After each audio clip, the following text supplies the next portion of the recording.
You are not going anywhere. My parents are coming for dinner in an hour. Hurry up, clean this mess, fry those steaks, make the salad, and get the table set for 6 people. My daughter-in-law, Vicky, slammed the heavy grocery bags onto the counter. Before I could even stand up, she snatched my phone off the table and marched toward the front door.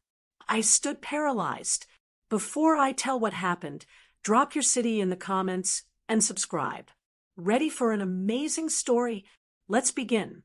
My hand shook just a little as I lifted the coffee mug to my lips. It wasn't from age, and it wasn't from the caffeine. It was nerves. Good nerves. The kind you get when you know something big is about to happen. I looked at the microwave clock. 12:45 p.m. I had exactly 1 hour and 15 minutes. The house was quiet, a rare, beautiful silence that I hadn't felt in this home for 4 years. The blinds were drawn just right to keep the harsh Texas sun off my face, casting a soft, professional light across the dining room table. In front of me sat my laptop, open and humming. The screen displayed the waiting room for a Zoom meeting scheduled for 2 p.m. sharp. This wasn't just a meeting. It was a lifeline. It was a final interview for a remote administrative assistant position. The pay wasn't a fortune, but it was enough. Enough to rent a small, 1-bedroom condo in Florida near my sister. Enough to buy my own groceries. Enough to leave this house in Plano, where I had become less of a person and more of a piece of furniture. I smoothed the front of my blue blouse. I hadn't worn it since my husband, Frank, passed away, but on the computer screen, it looked crisp. It looked like me, the woman I used to be before I became just Dennis's mother, or worse, Vicky's help. I took a deep breath, practicing my opening line for the interviewer. Good afternoon, my name is Diane Moreno, and I have over 30 years of experience in office management. The front door exploded open. The sound shattered my focus instantly. The heavy oak door slammed against the wall, vibrating the floorboards under my feet. The silence I had carefully cultivated vanished, replaced by the chaotic clatter of high heels on hardwood and the rustle of heavy plastic bags. Vicky, my daughter-in-law, stormed into the hallway, her face flushed and her hair slightly wind-blown. She wasn't supposed to be here. She had told Dennis she was spending the day at the spa and then meeting friends. Dennis was at work. The house was supposed to be mine until 5 p.m. You're not going anywhere. Vicky shouted before she even fully entered the room. She didn't say hello. She never said hello anymore. She marched into the dining room, carrying 3 overflowing grocery bags. She dropped them onto the kitchen island with a heavy thud. A carton of eggs rattled dangerously. The smell of raw meat and butcher paper wafted through the open pass-through window. Vicky, I started, half rising from my chair. What are you doing? I thought you were. Plans changed. Disaster. Absolute disaster. She snapped, not looking at me. She was frantically pulling items out of the bags. A massive tray of ribeye steaks, a bag of potatoes, a plastic container of expensive salad greens. My parents are coming. They're driving down from Oklahoma. They just called. They'll be here in an hour. My stomach dropped. An hour? Vicky, I can't. They think I made a home-cooked meal, she interrupted, her voice rising in that shrill tone she used when she wanted to drown me out. I told my mother I've been practicing that steak recipe she loves. I told them I'm serving dinner at 2:30. I need to impress them. Diane, my dad is finally thinking about helping us with the down payment for the lake house, but only if he thinks I've got our domestic life in order. She turned to me then, her eyes cold and expectant. So, hurry up. Get everything ready. Clean up this mess on the table. Fry those steaks, make the salad, and get dessert ready for 6 people. Oh, and Dennis is coming home early too. No, I said.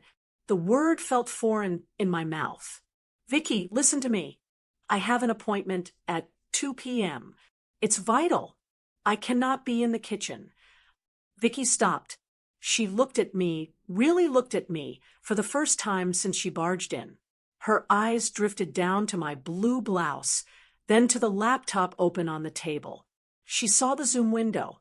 She saw the notepad with my carefully written references. She didn't look impressed. She looked annoyed. An appointment? She walked over to the table. For what? A doctor? You look fine. A job interview, I said, sitting up straighter. I'm interviewing for a job. Vicky let out a short, sharp laugh. It was a cruel sound. A job? Diane, be serious. You're 67.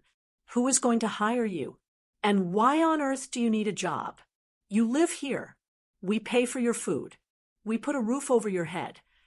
I want my own money, Vicky. I want to contribute or maybe move out, I said, my voice trembling slightly. That was the wrong thing to say. Her face hardened.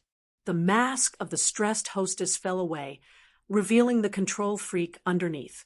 She reached out and, with one swift motion, slammed my laptop shut. The screen went black.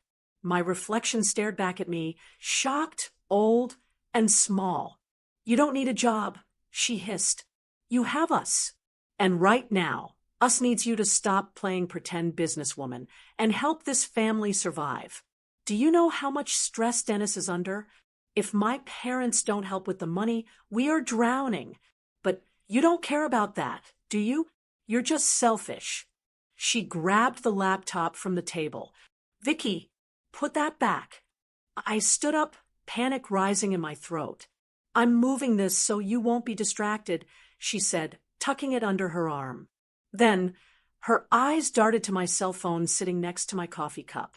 She snatched that too, before I could even reach for it. And this, you need to focus. If you burn those steaks because you're chatting with your sister, my father will never let me hear the end of it. Vicky, that is my property. Give it back. She ignored me, walking back toward the front door. I have to go pick up the wine and get changed. I look a mess. I'll be back with Dennis and my parents in exactly 1 hour. Have the tables set. Use the good china. And for heaven's sake, change out of that blouse. You'll get grease on it. She opened the front door, but she didn't just walk out. She paused at the security panel on the wall. We had a smart home system installed last year. Dennis insisted it was for safety. Everything was controlled by an app on their phones. The thermostat, the lights, and the locks. I saw Vicky tap a sequence into the panel. A loud beep echoed through the hallway. What are you doing? I asked, stepping into the foyer.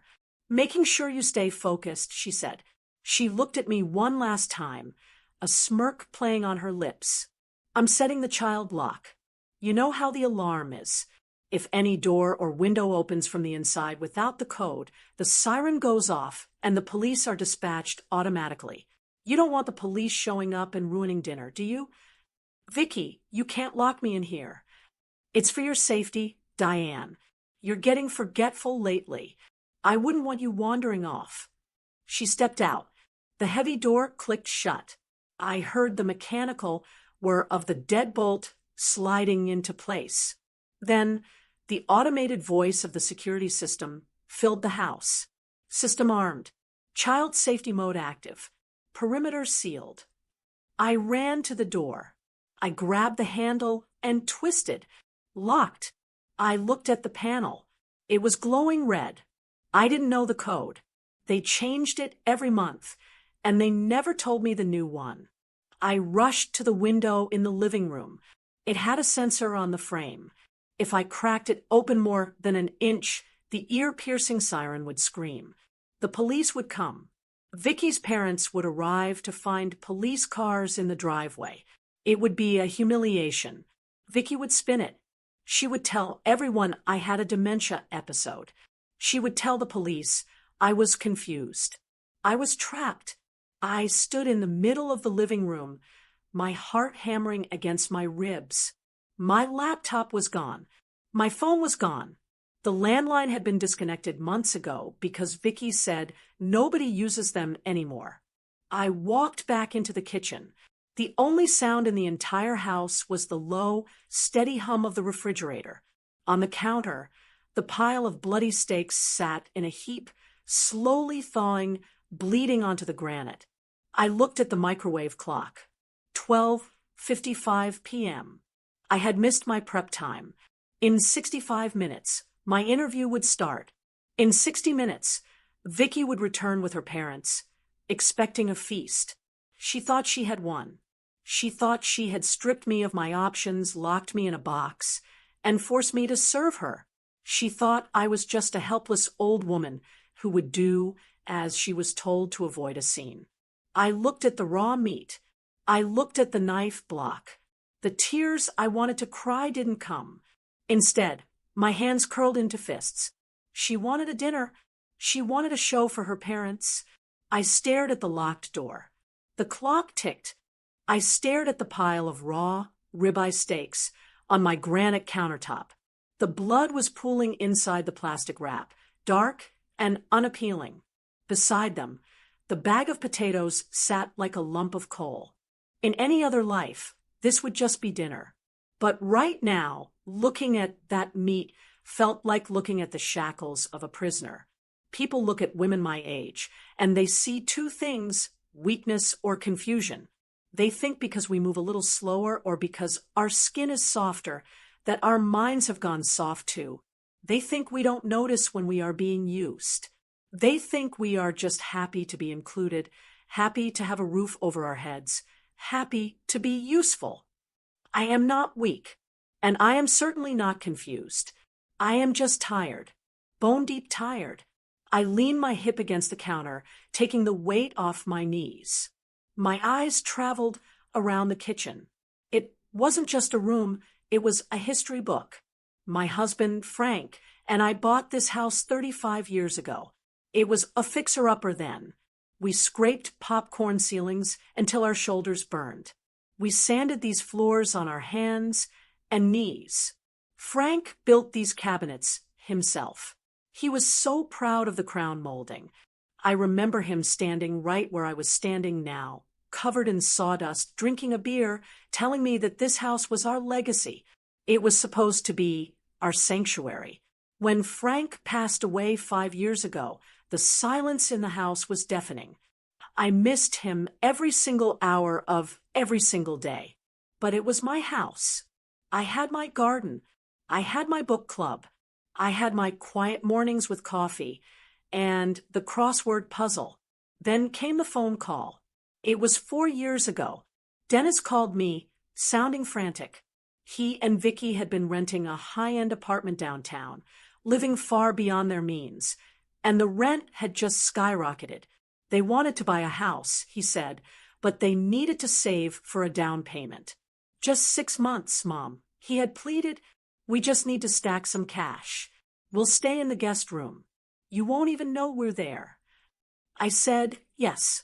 Of course I said yes. He was my son. Frank would have wanted us to help. Temporarily. That was the word they used. I remember the day they moved in. Vicky walked through the front door, looked at my beige sofa, and wrinkled her nose. She didn't say thank you. She asked if I had Wi-Fi in the backyard. The first month was fine. We ate dinner together. I cooked. They cleaned up. It felt like family. But then the slow erosion began. It didn't happen all at once. It was like water dripping on a stone, wearing me down so slowly I didn't realize I was disappearing until it was too late. It started with the laundry. Diane, since you're doing a load of towels, do you mind throwing in Dennis's gym clothes? Vicky asked one morning. I did it. It seemed rude not to. Then it was the grocery shopping. I'm swamped at work. She'd text. Can you pick up almond milk and quinoa? Then it was the cooking. We're so tired when we get home, Mom. Dennis said, it would be great if dinner was ready by 6:30. Within a year, the guest dynamic had flipped. They weren't staying in my house. I was living in theirs. The worst day, The day I should have kicked them out was 2 years ago. Vicky came home and announced that the guest room was too small for her yoga mat and her energy. She said they needed the master bedroom, my bedroom, the room I had shared with Frank for 3 decades. It just makes sense, she had argued, while Dennis stared at his shoes. You're one person. You don't need the ensuite bathroom. The guest room is cozier for you. I fought them on that. I cried. I told Dennis this was his father's room. Mom, please, Dennis had said, looking exhausted. It's just a room. Vicky needs the space to decompress. Don't make this difficult. Don't make this difficult. That became the theme of my life. To keep the peace, to keep my relationship with my son, I moved my clothes into the small guest room down the hall. I slept in a twin bed while Vicky slept in the bed Frank and I bought for our 25th anniversary. That was the moment I became the unpaid maid, the ghost in the hallway. They stopped saving money. I saw the Amazon packages arriving daily. Clothes, electronics, expensive skincare. They bought new cars. They went on vacations to Cabo and didn't invite me. Yet, they never had enough for a down payment. Why would they leave? They had a free house, free utilities, and a live-in servant. But I wasn't just sitting here knitting and accepting my fate. That's what they didn't know. I looked at the microwave clock again. 1:15 p.m. 45 minutes. I had spent the last 6 months secretly taking online courses. I learned how to use Zoom. I learned advanced Excel. I brushed up on my typing.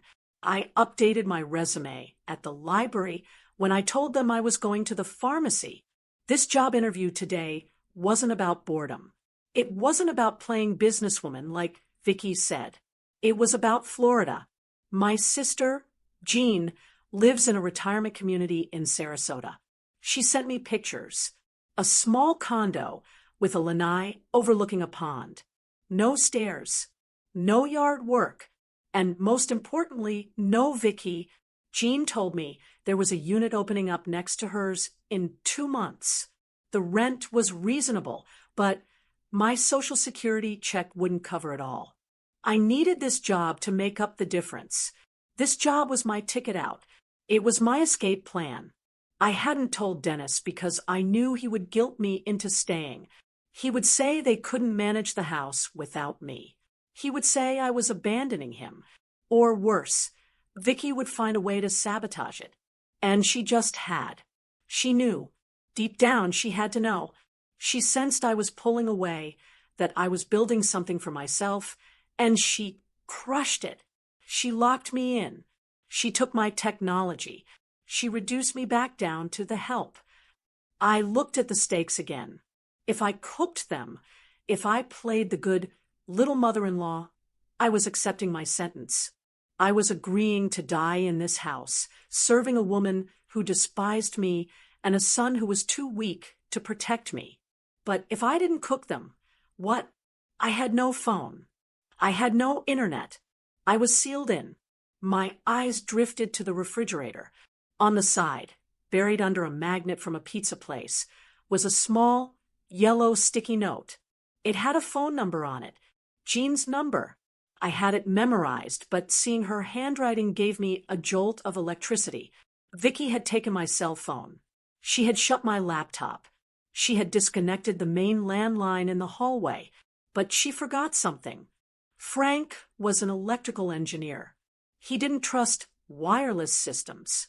When he built his workshop in the garage, which was now filled with Dennis's golf clubs and storage boxes, he had installed a hardwired emergency line, a dedicated copper line that didn't run through the main modem.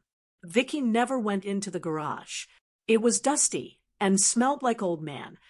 I looked at the child lock light on the back door. It was solid red. If I opened the door to the garage, the alarm would scream. But the pass-through window above the sink, it was small. It looked out onto the back patio, which connected to the side door of the garage. The sensors were on the doors and the main windows. Frank hadn't put a sensor on the pass-through because it was too small for a burglar to crawl through. I am not a burglar, but I am a desperate woman who has lost 15 pounds from stress in the last year. I looked at the clock. 1:20 p.m. I had a choice. I could stand here, fry these steaks, and let Vicky win. I could let this opportunity slip away and spend the rest of my life folding her underwear. Or I could fight. I walked over to the pass-through window and unlatched it. It slid open silently. The warm Texas air hit my face. I wasn't going to cook dinner. I was going to get my life back. Sorry, Vicky, I whispered to the empty kitchen. I grabbed a kitchen chair and dragged it to the sink. I was climbing out. I squeezed my body through the narrow pass-through window, ignoring the sharp bite of the metal frame digging into my ribs. It was undignified. It was painful. At 67 years old, I shouldn't be crawling out of my own kitchen like a thief in the night, scraping my elbows just to make a phone call. But desperation makes you do things you never thought possible. My feet hit the concrete of the patio with a heavy thud. The heat of the Texas afternoon wrapped around me instantly, heavy and humid. I didn't stop to brush off the dust. I ran to the side door of the garage. My heart was pounding in my throat, a frantic rhythm of hope and fear. Please be unlocked. Please. I grabbed the handle. It turned.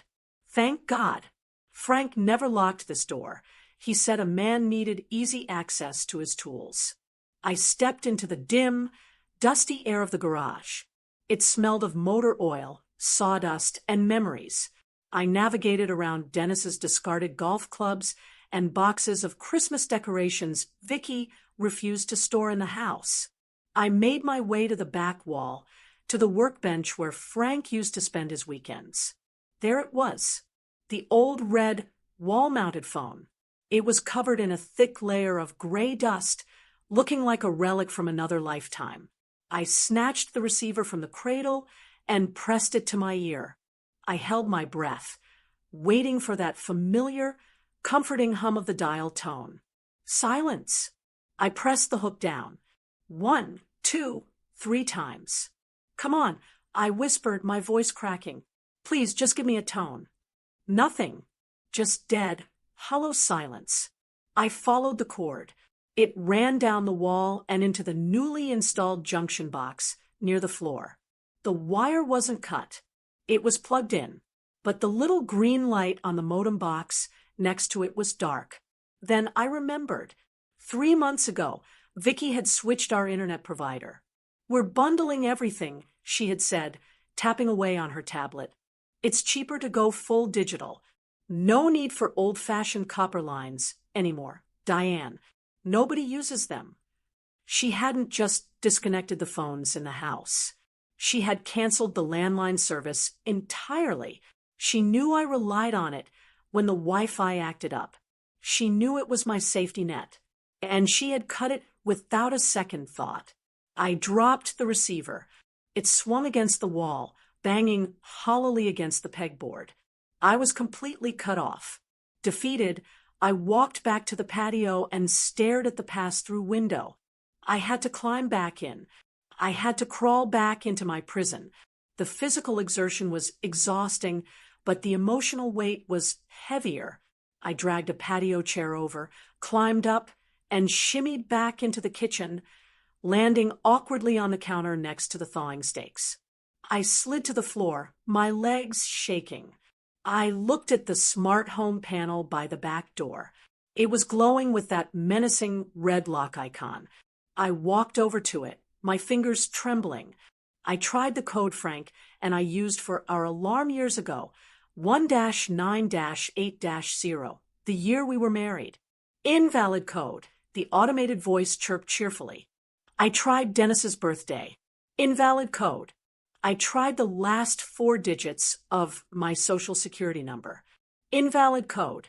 System will lock out after one more failed attempt. I slumped against the wall. It wasn't just about security. This was control. Absolute, total control. My eyes landed on the kitchen island. In the chaos of her exit, Vicky had left my laptop there. She hadn't taken it with her. She had just shut it and shoved it aside to make room for the groceries. Hope flared, hot and sudden. I rushed over and flipped the lid open. The screen woke up. The Zoom icon was bouncing in the dock. I clicked it. A window popped up. Enter administrator password to connect to network. I froze. I typed in the password. I had set up Bluebird67. Incorrect password. I typed it again, slower this time. BLUEBHRD67. Incorrect password. I stared at the screen, my mind racing. Why would my password be wrong? I used this laptop yesterday. I used it this morning to check my email. Then it hit me. Last night, I had left the laptop on the coffee table while I went to take a shower. Vicky had been in the living room, tidying up. She must have gone into the settings. She must have changed the user access. She tech-savvy enough to know that if she changed the admin password, I couldn't connect to the Wi-Fi. I couldn't open new applications. I couldn't do anything but stare at a wallpaper image of a beach I would never visit. I looked at the time in the corner of the screen. 1:58 p.m. The notification for my meeting popped up in the corner. Upcoming. Interview with Staffing Solutions. Start time, 2 p.m. I sat down on the bar stool. There was nothing I could do. I couldn't call. I couldn't log in. I couldn't leave. 2 p.m. The notification blinked. Join now. I clicked join one last time. Desperate. Network error. Please contact your administrator. My administrator was currently driving to the liquor store to buy Chardonnay. I watched the minutes tick by. 2:01, 2:05, 2:10. I imagined the interviewer on the other side of the digital divide. A nice woman named Sarah. She was probably checking her watch. She was probably checking her email to see if I had sent a cancellation note. She was probably thinking, well, if she can't even show up for the Zoom call, she certainly can't handle the job. She would mark me as a no-show. That goes on your record in these staffing agencies. They wouldn't call me again. 2:15 p.m. The screen dimmed, then went black as the laptop went to sleep. It was over. The tears I had been holding back finally came, but they weren't the loud, sobbing tears of a child. They were the silent, leaking tears of a woman who realizes she has been erased. I thought about the last 4 years, the sacrifices, the money I handed over, the space I gave up, the pride I swallowed. I thought it was a trade. I thought I was trading my comfort for family. I thought we were a team, but we weren't a team. I was a resource, a battery to be drained until it was empty and then discarded. Vicky didn't do this because she was stressed. She didn't lock me in because she was worried about my safety. This wasn't an accident. She saw me preparing. She saw the new blouse.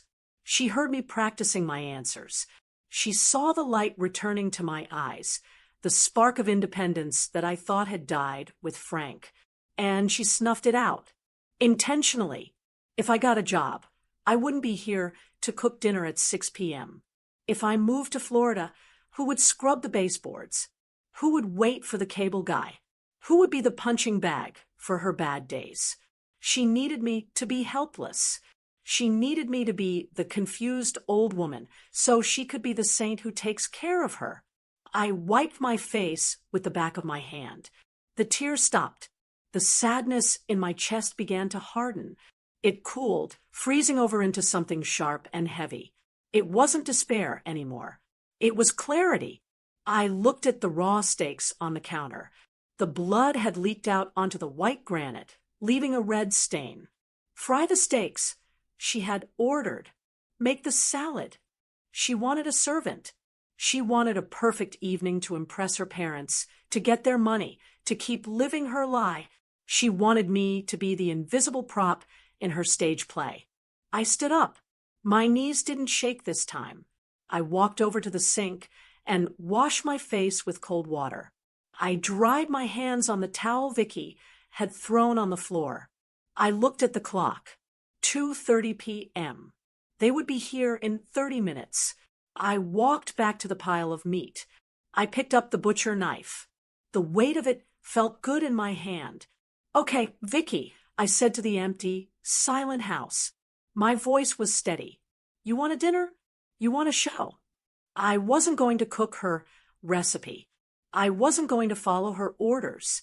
I was going to serve her exactly what she deserved. The sound of the garage door opening was usually the highlight of my day. For years, hearing the heavy rumble of the motor meant Dennis was home.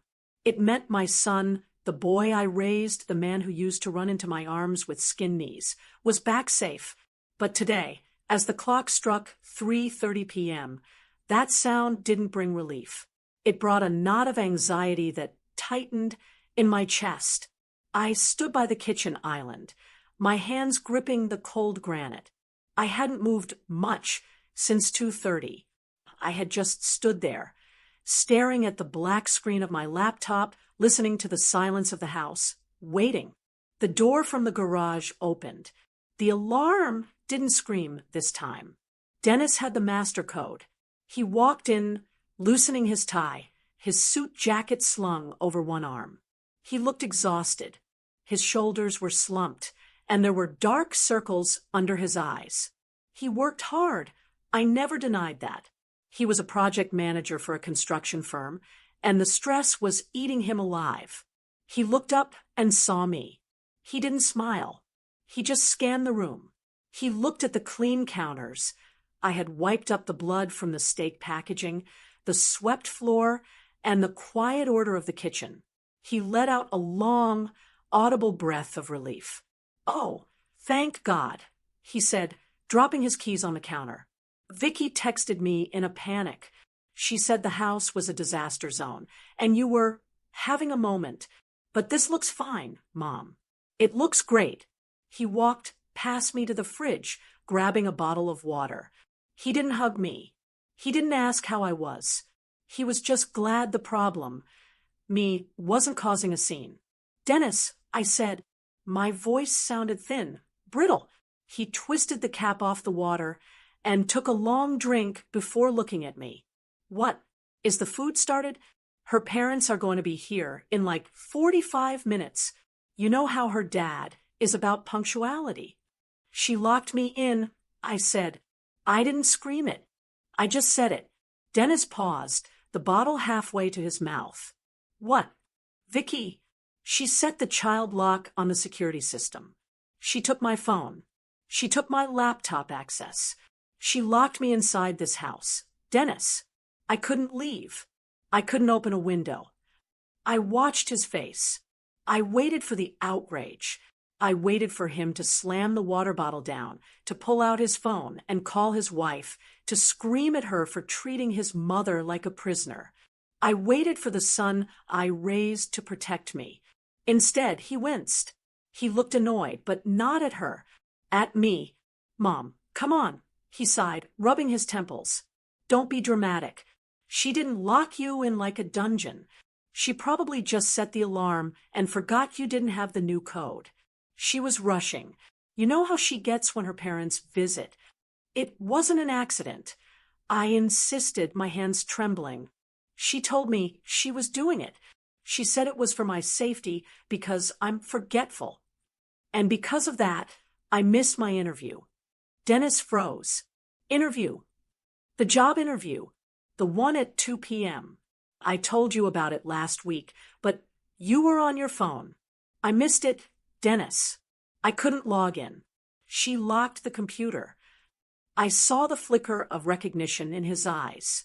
He did remember. He knew. But then, just as quickly, the wall came up. The wall he had built to survive his marriage. He set the water bottle down and leaned against the counter, crossing his arms. "Okay, look, I'm sorry you missed your appointment. That sucks. But honestly, Mom, maybe it's for the best." I stared at him. For the best. Yeah, I mean, why are you stressing yourself out trying to work? He gestured around the kitchen, encompassing the stainless steel appliances, the granite, the expensive house. You have us. We take care of you, don't we? You don't pay rent. You don't pay for groceries. You don't pay utilities. You have a pretty good life here. Why do you need to go work as a secretary for some stranger? It's not about the money, Dennis. It's about dignity. I want to move out. I want to go to Florida near Jean. He laughed, a short, dismissive scoff. Florida? Mom, be realistic. You can't live alone. You're getting older. Who's going to help you? Who's going to watch out for you? You need us. I need you. I stepped closer to him. Dennis, I cook your meals. I clean your underwear. I wait for the plumber. I water the lawn. You don't need me to be safe. You need me to be free labor. His face hardened. That's not fair. We are a family. Families help each other. Vicky is under a lot of pressure right now. Her dad is dangling this money over our heads. And if we get it, we can finally pay off the credit cards. We need this dinner to go perfectly. We need you to be on the team. The team, I whispered, is locking your teammate in the house part of the game plan. Stop saying that, he snapped. His voice echoed in the kitchen. She didn't mean it like that. She's just intense. She wants things perfect. Can't you just support her this one time? Can't you just suck it up for one evening? So I don't have to listen to her scream all night. There it was. The truth. He didn't care about the lock. He didn't care about my job. He didn't care about my feelings. He just wanted a quiet night. He wanted to avoid Vicky's wrath. And if that meant sacrificing me, he was willing to do it. He was throwing me to the wolves so they wouldn't eat him. He wasn't the boy with the skinned knees anymore. He was a stranger in a suit, terrified of his own wife. He walked over to the pantry door, where Vicky had hung her hostess apron, a frilly, ridiculous thing she bought for photos but never wore. He grabbed it. He walked back to me and held it out. Please, Mom, he said. His voice softened, using that tone he used when he wanted money in college. Just fry the steaks. Make the salad. Set the table. Do it for me? I'm begging you. I can't handle a fight tonight. Just get through dinner, and we can talk about the lock thing tomorrow. I looked at the apron. It was white with little embroidered lemons on it. It looked like a costume. I looked at my son. He was pleading with me to accept my chains. He was asking me to validate his wife's abuse because it was easier for him. Something inside me broke. It wasn't a loud crack. It was a quiet final severance. The tether that held me to this house, to this obligation, to this guilt, it just snapped. I realized then that I had no one. My husband was gone. My son was gone, replaced by this coward. I was completely alone. And strangely, that realization didn't make me sad. It made me powerful. If I had no one to protect, I had nothing to lose. I reached out and took the apron from his hand. Okay, I said softly. Dennis slumped with relief. He actually smiled. Thanks, Mom. You're the best. I knew I could count on you. I'm going to go change and wash up. They'll be here soon. He started to walk away, confident that the crisis was averted. He thought he had managed me. He thought a little charm and a little guilt were all it took to put me back in my box. Dennis, I called out. He stopped at the doorway and looked back. Yeah, I'll make sure dinner is unforgettable, I said. He gave me a thumbs up. That's the spirit. Make it delicious. He turned and walked up the stairs, whistling a low tune, oblivious. He didn't see the look in my eyes.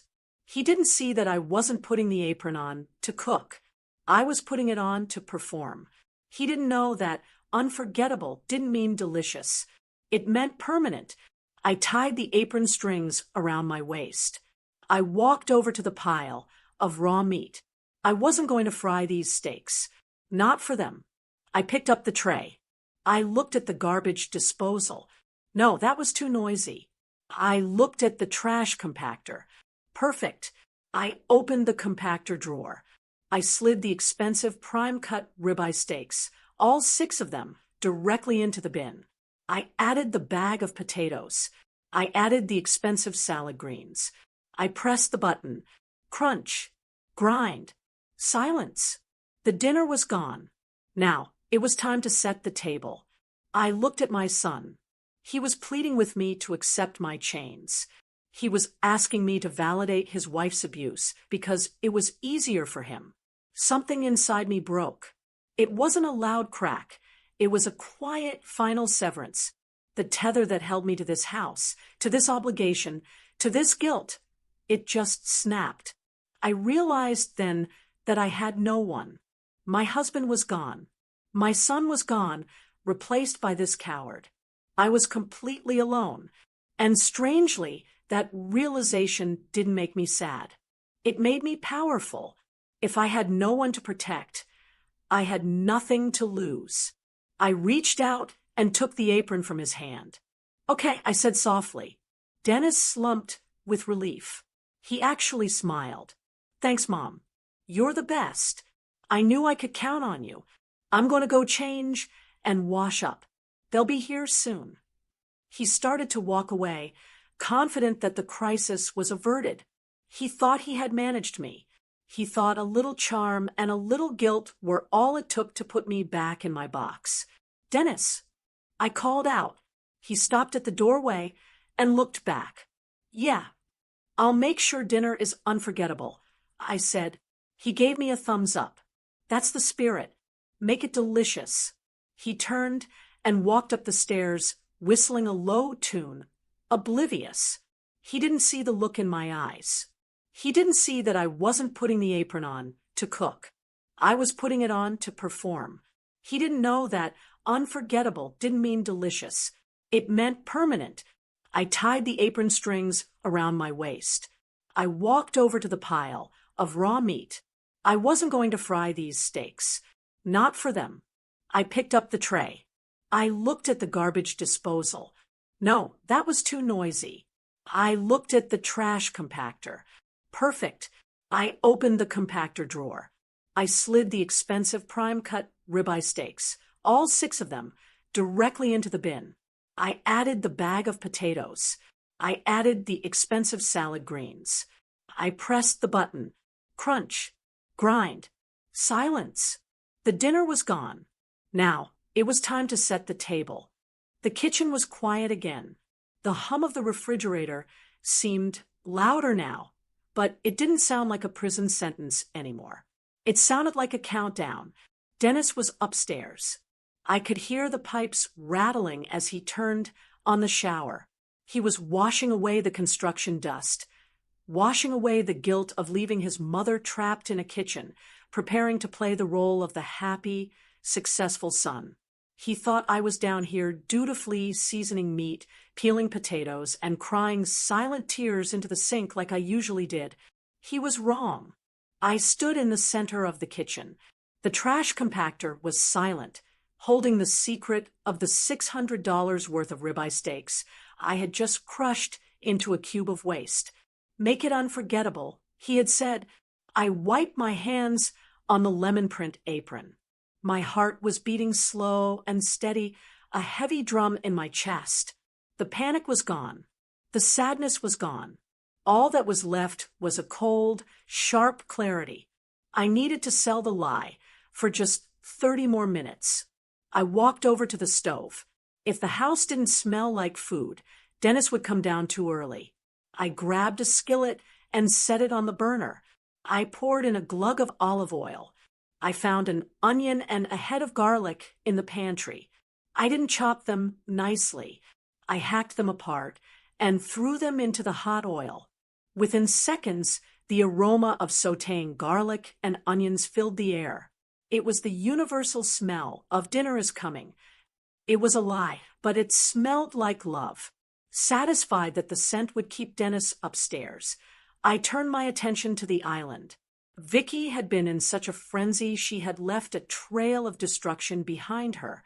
Her spin-class water bottle, a stack of mail, and her oversized designer purse were sprawling across the counter. I moved the purse to wipe down the granite, but it was heavy. It flopped open, spilling its contents.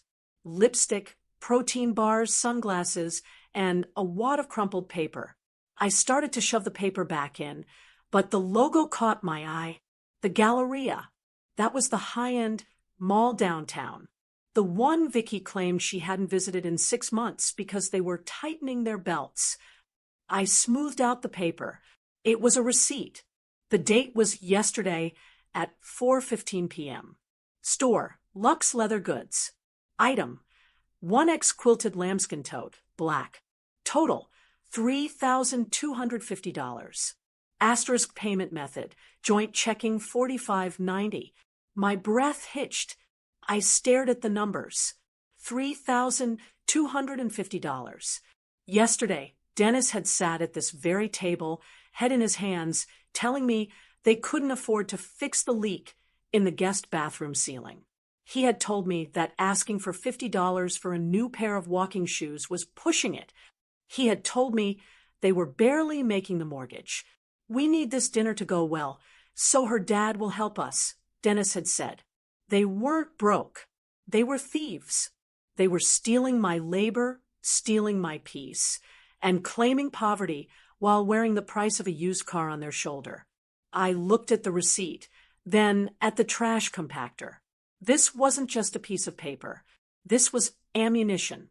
I folded the receipt carefully, sharp corners and straight lines, and slid it into the pocket of the apron. I needed more. If this was going to be a trial, I needed evidence. I looked around the kitchen. Vicky had taken my phone. She had locked my laptop, but in her arrogance, she had made a mistake. She always did. She assumed I was too technologically illiterate to be a threat. Sitting on the charging dock, near the coffee maker, was the family tablet, the iPad that controlled the house. I walked over to it and tapped the screen. It prompted for a passcode. I didn't know it. My heart sank. Of course, she locked this too. But then I saw the notifications stack on the lock screen. Alert. Smart home, front door locked, manual override. Alert. Smart home, child safety mode activated by user. Vicky. Time, 12:48 p.m. I didn't need to unlock the iPad. The evidence was right there on the notification screen. I walked over to the desk in the corner of the kitchen. The command center, Vicky called it. There was a wireless printer there. I had learned how to use the AirPrint feature during my secret computer classes. I held the iPad up, pressed the side buttons, and took a screenshot. Snap. I tapped the share icon on the screen. Printer, living room HP. I held my breath. The printer whirred to life. A single sheet of paper slid out. I picked it up. It was perfect. A time-stamped log proving she had locked me in. It wasn't a glitch. It wasn't an accident. It was a deliberate command sent from her phone while she stood in the driveway. I folded that paper too. Next, I went to my pile of interview prep materials that Vicky had swept onto the floor. I found my confirmation email for the Zoom meeting. It was printed on crisp white paper. Subject, final interview, Diane Moreno. Time, 2 p.m. Central Standard Time. Note, please log in 5 minutes early. I smoothed out the footprint on the corner of the page where Vicky had stepped on it. I had the receipt. I had the log. I had the interview. And finally, I went to the junk drawer. I dug past the rubber bands and the twist ties until my fingers closed around cold metal. My spare set of house keys. The ones I had hidden 3 years ago when Vicky started making noises about collecting keys for security. I had everything I needed. I checked the stove. The onions were browning, bordering on burning. I turned the heat down low. The smell was potent. It would buy me time. I walked into the formal dining room. Vicky hated this room. She called it stuffy. She hated the dark wood table Frank and I had bought for our first Christmas. She hated the crystal chandelier. But most of all, she hated the china cabinet. Old people plates, she called them. Tacky floral garbage. I opened the glass doors of the cabinet. The smell of cedar and old porcelain wafted out. I reached for the top shelf. I pulled down the Spode china, the blue Italian pattern. Frank's mother had given it to us. It was intricate, beautiful, and commanded respect. Vicky had forbidden me from using it. We used the square white plates, Diane. They look modern. Not tonight. I set the table for 6. I laid out the placemats. I placed the blue and white plates. I polished the silver forks until they gleamed like knives. I stood back and looked at the table. It looked like a holiday dinner from 20 years ago. It looked like dignity. Then came the final touch. I walked around the table, placing the cloth napkins. But before I set them down, I made my deposits. At the head of the table, where Vicky's father, Mr. Henderson, always insisted on sitting, I lifted the empty plate. I placed the smart home log, the proof of his daughter's cruelty, right in the center. I covered it with the blue napkin. At the seat to his right, where Vicky's mother would sit, I placed the interview confirmation, the proof of the future her daughter had stolen from me. I covered it. At Dennis's seat, to my left, I placed the receipt, the $3,250 lie. I wanted him to see exactly what his piece had cost. I covered it, and at the foot of the table where Vicky would sit to host, I placed my house keys. I stood back. The table looked pristine, elegant, welcoming to the untrained eye. It was a beautiful spread awaiting a family meal. But I knew better. I wasn't setting the table for dinner. I was setting the stage for a trial. I heard the water turn off upstairs. Dennis was out of the shower. I walked back into the kitchen, stirred the burnt onions, and waited. The clock read 3:55 p.m. They would be here in 5 minutes. Let them come. I was ready. The doorbell rang at exactly 4 p.m. It wasn't a friendly sound. It was sharp and demanding, echoing through the house like a judge's gavel banging on a desk. I stood in the kitchen, wiping my hands on the lemon print apron one last time. I took a deep breath. My heart wasn't racing anymore. It was beating with a slow, heavy rhythm. Thump, thump, thump. Upstairs, I heard Dennis scrambling. Heavy footsteps rushed across the landing. He was running down the stairs, fixing his tie, desperate to get to the door, before Vicky's father had to wait more than 10 seconds. I stayed where I was. I checked the stove. The burner was on low, keeping the skillet of burnt onions warm. The smell was thick and savory, masking the fact that the oven was stone cold. It was the smell of a lie, and it was perfect. I heard the front door open. "Robert, Eleanor, you made good time." Dennis's voice was too loud, pitched high with nervous energy. The traffic on 75 was a nightmare. A booming voice replied. That was Robert Henderson. He didn't say hello. He lodged a complaint. That was his way. He was a man who thought the world existed to inconvenience him. "Well, you're here now?" Dennis said. Come in, come in. Vicky is just finishing up in the kitchen." "I hope she didn't overcook the meat." A woman's voice drifted in. "Eleanor, last time we were here, the roast was dry. You know, Robert can't digest dry meat." I smoothed my hair. I stood up straight. I put on a smile that didn't reach my eyes. Then the garage door opened.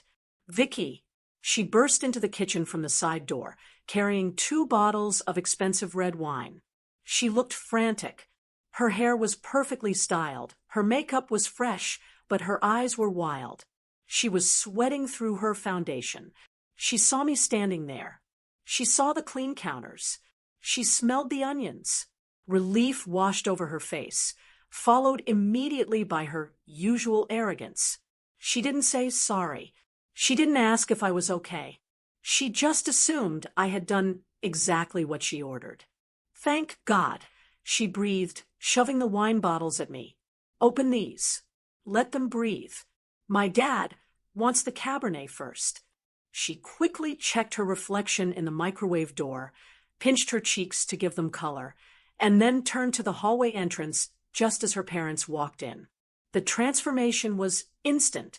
Her shoulders dropped, her smile widened, and her voice turned into syrup. Mom, Dad, she squealed, rushing over to hug them. I'm so glad you made it. Eleanor Henderson pulled back from the hug and looked Vicky up and down. You look tired, Victoria. Are you using that night cream I sent you? Just busy, Mom. You know how it is. Vicky laughed, a brittle sound. She looped her arm through her father's. I've been cooking all afternoon. I really wanted this to be special for you. It smells edible, Robert grunted, sniffing the air. Onions, part of the glaze. Vicky lied smoothly. She turned and gestured toward me, as if she had just noticed I was there. And, of course, Diana's here. She's been helping me with the prep work. You know how she likes to feel useful. She said it with such condescension, framing me as a toddler who had been given a distraction so the adults could work. I stepped forward. I held the wine opener in one hand and the bottle in the other. Hello, Robert. Hello, Eleanor, I said. My voice was calm. Steady. Eleanor looked at me, her eyes darting to my apron. Hello, Diane. I see you're still wearing that apron. I thought you were retired. I am, I said, smiling at Vicky. But when family calls, you answer. It was my pleasure to help Vicky today. I wanted everything to be perfectly transparent. Vicky's smile faltered for a fraction of a second. She looked at me sharply, trying to decipher my tone. But I just turned and began opening the wine. Well, let's sit, Robert commanded. I'm starving. I didn't eat lunch. Of course, Dad, Vicky said. Let's go into the dining room. Diane, can you bring the food out? I'll bring it out when everyone is seated. I said, it needs to rest. Vicky rushed past me to whisper in my ear, her voice dropping to a hiss so her parents couldn't hear. Did you fry them? Why is the oven off? I don't feel any heat. I looked her dead in the eye. It's all taken care of, Vicky. Don't worry. It's done.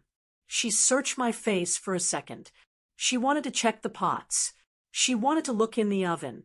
But Robert was already walking toward the dining room, complaining about the humidity. She couldn't leave him.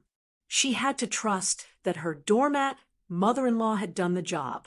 It better be perfect, she whispered. Then she spun around and followed her parents. Right this way. Wait until you see the table. I waited a beat. I listened to their footsteps on the hardwood. I heard the gasp from Eleanor. Oh, Eleanor said, is that the blue Italian spode?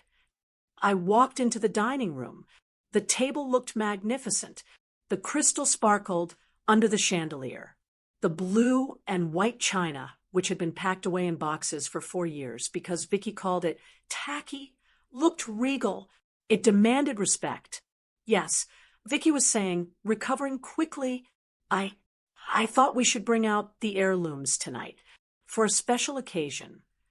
Well, finally, Robert said, pulling out a chair. I was getting tired of those square cafeteria plates you usually use. This looks like a proper table. Vicky forced a laugh. I'm glad you like it. Everyone moved to their seats. Robert went to the head of the table. Eleanor went to his right. Dennis, looking pale and sweating, went to the left. Vicky walked to the foot of the table, the hostess spot. But I was already there. I stood behind the chair at the foot of the table. The chair Vicky considered her throne. Vicky froze. Her eyes widened.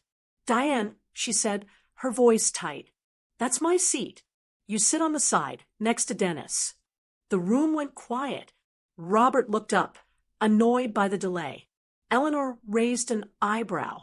Actually, I said, my voice projecting clearly in the silent room, I cooked the meal, Vicky, in my house.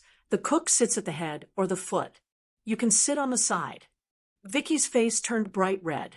She opened her mouth to argue, to tell me to move, to remind me that it was her house now. But she couldn't, not in front of her father, not when she was trying to play the perfect, benevolent daughter-in-law. If she caused a scene now, she looked petty. Fine, she snapped, pulling out the side chair next to her mother. It doesn't matter. Let's just eat. She sat down, fuming. Dennis wouldn't meet my eyes. He was staring at his empty plate, terrifyingly aware that the script had changed, but having no idea how the movie would end. I pulled out the chair and sat down. For the first time in 4 years, I was sitting at the head of my own table. I looked down the length of it. I saw Robert, impatient. I saw Eleanor, critical. I saw Dennis, cowardly. And I saw Vicky, seething. They were all looking at me. They were waiting for me to get up and fetch the heavy platter of steaks. They were waiting to be served. Vicky cleared her throat. Well, Diane, the food. Yes, Robert grunted. Let's get on with it. I folded my hands on the table. I didn't move to get up. We will eat in a moment, I said. But first, I realized we haven't been honest with each other lately. Mom, what are you doing?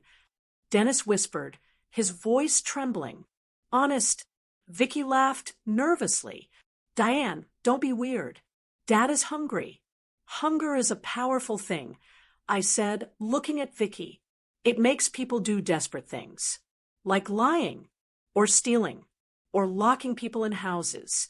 The silence that fell over the room was instant and heavy. You could hear a pin drop. Vicky's smile vanished. What are you talking about? I prepared a special appetizer, I said, looking around the table. It's right in front of you. I gestured to the blue cloth napkins resting on their empty plates. Before I bring out the main course, I said, I'd like everyone to lift their napkins. Vicky stood up halfway. No, I don't know what games she's playing, but sit down, Victoria. Robert barked. He didn't like being told what to do, and he was curious. He looked at me, then at the napkin. Lift them, I said, and one by one they did. The sound of 4 cloth napkins being lifted simultaneously was a soft rustle, like the whispering of dry leaves. It was a quiet sound, but in the tense silence of that dining room, it felt like the rumble of an approaching storm.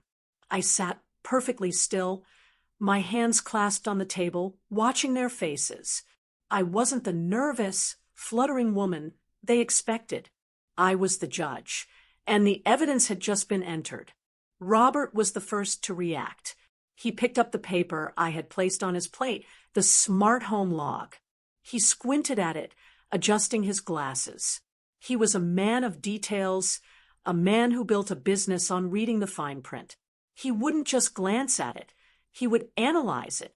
What is this? He grumbled, pulling the paper closer to the chandelier light. System log. 12:48 p.m. Manual override. Child lock. At the same moment, Eleanor gasped. She was holding the email confirmation for my interview. Her hand flew to her mouth. Diane, a job interview today. But the reaction I was waiting for came from my left. Dennis was staring at the crumpled receipt. He wasn't moving. He wasn't breathing. His face had gone completely white, draining of all color. He looked at the numbers, $3, 250.00. And then he looked at the date. Yesterday. Dennis, Vicky asked, her voice trembling. She hadn't looked at her own plate yet. She was too busy scanning the room, trying to figure out where the attack was coming from. What is that? Dennis slowly lifted his head. He looked at his wife. You bought a bag? Vicky froze. What? You told me we couldn't afford to fix the roof, Dennis said, his voice barely a whisper. You told me we didn't have money for the plumber. I canceled my gym membership. I've been taking leftovers to work for 6 months. He held up the receipt, his hand shaking with rage. You spent $3,000 on a handbag yesterday. Vicky's eyes widened. She lunged for the paper. That's old. That's from years ago. She's digging through trash to frame me. It's dated yesterday, Victoria, I said calmly. My voice cut through her panic like a knife. Vicky spun on me. You shut up. You senile old bat. You're confused. You don't know what you're doing. I know exactly what I'm doing, I said. Dad. Vicky turned to Robert, desperate. Don't listen to her. She's having an episode. She's been forgetting things lately. She probably printed all this nonsense out to cause drama because she's jealous. Robert didn't look up from the log. He was tracing the lines with his thick finger. It says here the command came from user, Vicky's iPhone. And it says the command was lock all perimeters, child safety mode. And the timestamp is 12:48 p.m. He looked up then. His eyes were hard. Victoria, did you lock your mother-in-law inside this house? It was for her safety. Vicky stammered, backing away from the table. She wanders. She gets confused. I have never wandered a day in my life, I said. I stood up then. I didn't rush. I stood up slowly, commanding the room. Vicky locked me in this house today at 12:48 p.m., I said, addressing Robert and Eleanor directly. She did it because she found out I had a job interview at 2 p.m., an interview that would have given me the income one needed to move to Florida, to be independent. Eleanor looked at Vicky, horror dawning on her face. You made her miss it. She sabotaged it. I continued. She took my phone. She locked my laptop. She cut the landline. She trapped me here like an animal because she didn't want a mother-in-law. She wanted a servant. She wanted me here to cook this dinner so she could pretend to be the perfect wife and secure your money. That's a lie. Vicky screamed. She was losing control now. The mask was gone. I cooked this dinner. Me. I've been slaving away all day. You told them you cooked, I said, turning to face her. You lied. You told Dennis, we have no money while you were shopping at the Galleria. You lied. You told me we were family. You lied. Dennis, Vicky shrieked, grabbing his arm. Do something. She's humiliating us. She's ruining everything. Dennis pulled his arm away from her as if she burned him. He looked at the receipt in his hand, then at the log his father was holding. The pieces were falling into place. The years of me complaining about her disrespect, which he had ignored. The constant money problems that never made sense. The fact that he found me locked in a house and told me to get over it. He looked at me. Mom, you missed the interview? For real? Yes, Dennis, I said. I missed it. And when you came home and I told you, you didn't care. You handed me an apron and told me to fry the steaks. You told me to make it unforgettable. I pointed to the napkin on Vicky's plate. Lift it, Vicky. I won't, she spat. Lift it, Robert commanded. His voice was a growl. Vicky's hand trembled as she snatched the blue napkin off her plate.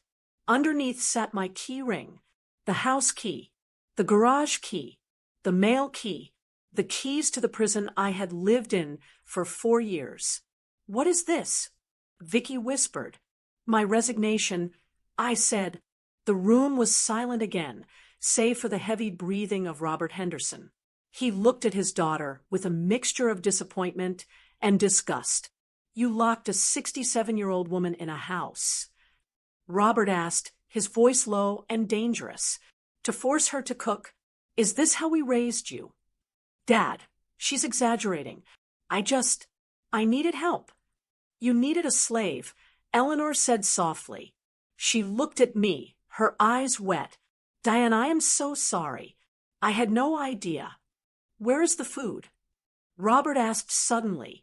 He looked at the large silver platter in the center of the table, covered by a heavy domed lid. You said you cooked, Diane. Is there at least dinner? Or is this all just theater? Vicky seized on this. Yes, the food. See, she cooked. The house smells like onions and steak. She's lying about everything else, but she cooked.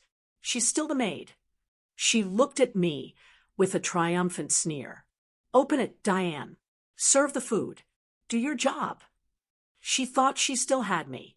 She thought that because the house smelled of food, I had capitulated in the end. She thought that even if I was angry, my conditioning to serve would override my pride. I smiled. It was a cold smile. You want the dinner I prepared? I asked. Serve the damn steaks. Vicky shouted. I reached out and grabbed the handle of the silver lid. The metal was cool to the touch. Everyone leaned in. Dennis, hoping for a distraction. Robert, hoping for a meal. Vicky, hoping for a victory. I lifted the lid. Steam did not rise. The savory scent of roasted meat did not waft out. The platter was empty. It was stark white, clean, and glistening under the chandelier light. Not a crumb. Not a drop of gravy. Just empty, cold porcelain. The silence that followed was absolute. Vicky stared at the empty platter. Her mouth opened, but no sound came out. She looked at the kitchen, then back at the platter. But the smell, the onions. I burned 3 onions in a skillet to cover the smell of your failure. I said. I placed the lid gently back onto the table with a soft clink. Where are the steaks? Dennis asked, his voice hollow. The ribeyes? They were $60 a pound. They are in the trash compactor, I said, along with the potatoes. And the salad. I untied the lemon print apron. I pulled the loop over my head. I didn't throw it. I folded it neatly and placed it on the table next to the empty platter. I didn't fry the steaks, Vicky, I said, looking her dead in the eyes as her world crumbled around her. I packed my bags. I turned to the hallway where my suitcase was waiting by the door. Enjoy your evening, I said. I believe there's a pizza place down the street. The dining room didn't just explode. It imploded. I walked out of the room, my heels clicking on the hardwood floor, with a rhythm that felt like freedom. Behind me, the dam finally broke. $3,000. Robert Henderson's voice was a roar, shaking the walls. You locked an old woman in a house and spent my money on a purse. Dad, please, listen to me. Vicky sounded small. Her shrill, commanding tone was gone, replaced by the desperate squeak of a child caught stealing from the cookie jar. She's lying. She's manipulating you. The receipt isn't lying, Victoria. Dennis shouted. It was the first time in 4 years I had heard him raise his voice at her. You told me we were broke. You made me cancel my gym membership. You made me beg my mother for help. I did it for us. Vicky screamed back. To look good for them. To get the lake house money. There is no lake house money. Robert bellowed. Do you think I'm going to finance this circus? You treat your family like cattle. You're cut off, Victoria. Not a dime. And I want to see that bag returned by tomorrow morning, or I'm calling the police for theft of funds. I reached the hallway. My suitcase was standing by the front door, exactly where I had left it. It wasn't big, just to carry on with my essentials. 3 outfits, my medication, my important documents, and the framed photo of Frank from my nightstand. I didn't need the rest. The furniture, the garden, the memories in the walls, they were tainted now. They belonged to a life that had ended the moment Vicky locked that door. I extended the handle of the suitcase. The wheels hummed as I pulled it toward the foyer. Mom, wait. Dennis burst into the hallway. He was flushed, his tie crooked, sweat beading on his forehead. He looked like a man waking up from a long coma, blinking at the bright light of reality. He ran in front of the door, blocking my exit. "Mom, stop. Please. You can't just leave." He was breathless. We can fix this." "I didn't know. I swear I didn't know she locked you in. I thought I don't know." "You knew enough, Dennis," I said. My voice was calm. I didn't feel the need to shout anymore. "You knew I missed my interview. You knew I was upset. And you told me to put on an apron." "I was stressed," he pleaded, reaching for my hand. I pulled it away. "I just wanted peace, Mom. You know how she gets." I was trying to keep the boat from rocking. "You were using me as the anchor," I said. "You let me drown, so you wouldn't have to get wet." "I'll talk to her," he promised, his eyes wide and desperate. "I'll make her apologize. I'll make her give you the keys back. We'll change the codes. You can have the master bedroom back. Just don't go. We need you." I looked at my son, really looked at him. I saw the fear in his eyes. It wasn't fear of losing his mother. It was fear of losing his buffer. He was terrified of being left alone in this house with Vicky and her parents. He wanted me to stay and absorb the blows, so he didn't have to. "You don't need me, Dennis," I said. "You need a maid. And you need a spine." He recoiled as if I had slapped him. "I'm going to my sister's," I told him. "Jean is expecting me. I reconnected the landline in the garage while you were in the shower. I called her. I also called the staffing agency." Dennis blinked. You called them?" "Yes." I told them there was a power outage caused by a storm. They believed me. My interview is rescheduled for tomorrow morning at 9 a.m. I'm taking it from Jean's kitchen table. "But Florida," Dennis stammered. "You can't just move to Florida. Who will take care of the house? Who will help me?" I gripped the handle of my suitcase tighter. This was the moment every mother dreads, but every parent eventually faces. The moment you have to stop saving your child so they can learn to save themselves. "You are 40 years old, Dennis," I said softly. "You have a job. You have a wife. You have a house. Figure it out. Mom." Tears welled up in his eyes. "Please. I'm sorry." "I know you are," I said, "and I love you. But I love myself too. And I've forgotten that for a long time." I reached past him and unlocked the front door. The heavy oak swung open. The evening air rushed in. It was cool and crisp, smelling of rain and jasmine. It smelled like oxygen. "Do not call me," I said, turning back one last time. "Not until you have fixed this mess.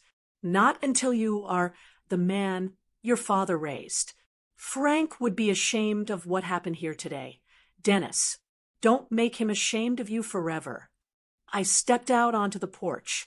"Mom," he cried out, but he didn't follow me. He stayed in the safety of the foyer, trapped in the house he thought he owned. I walked down the driveway. An Uber was waiting at the curb, its headlights cutting through the dusk. I had ordered it using the Call a Ride feature on the landline service, one of the few useful things I learned in that digital world Vicky thought I was too stupid to navigate.